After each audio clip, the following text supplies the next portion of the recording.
അതിൽ നിന്ന് വ്യത്യസ്തമായിട്ടുള്ള ഒരു സ്ഥലത്തേക്ക് നമ്മൾ വരണം. ഈ പൊളിറ്റിക്സിനകത്തുള്ള ഒരു പ്രശ്നം എന്താണെന്ന് ചോദിച്ചാൽ, അതിനകത്ത് പൊളിറ്റിക്സിന് നേട്ടം ഉണ്ടാക്കുന്ന എന്തു പേരാണോ ഉള്ളത്, ആ പേരിൻ്റെ അതിൻ്റെ എന്ത് ചീത്തവശം ഉണ്ടെങ്കിലും അതിനൊന്നും പരിഗണിക്കാതെ അതിന് സ്വീകരിക്കപ്പെടുന്നുണ്ട്.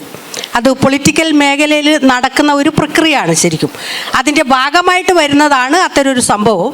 അങ്ങനെ വരുമ്പോൾ അത് ആ പൗരനെ പ്രയോജനപ്പെടുത്തി ബാക്കിയുള്ളവർക്കും കൂടെ അതിൻ്റെ വിഹിതം കൊടുക്കുന്നിടത്ത് ഇടപെടേണ്ടത് നമ്മളാണ്. ശരിക്കും അതിൽ ആരാണോ അവിടെ വരുന്നത്, അയാൾക്ക് വരുന്നത് ഇപ്പോൾ അയാൾക്ക് കൂടുതൽ വിദ്യാഭ്യാസവും അറിവും കാര്യങ്ങളും ഒക്കെ ഉള്ളതിൻ്റെ ഭാഗമായിട്ട് പരിഗണിക്കുമ്പോൾ തന്നെ അത് മറ്റുള്ള ആളുകളിലേക്ക് ആ വിഹിതം കൊടുക്കാനുള്ള ഒരു ഉത്തരവാദിത്തം അവർക്കുണ്ട്.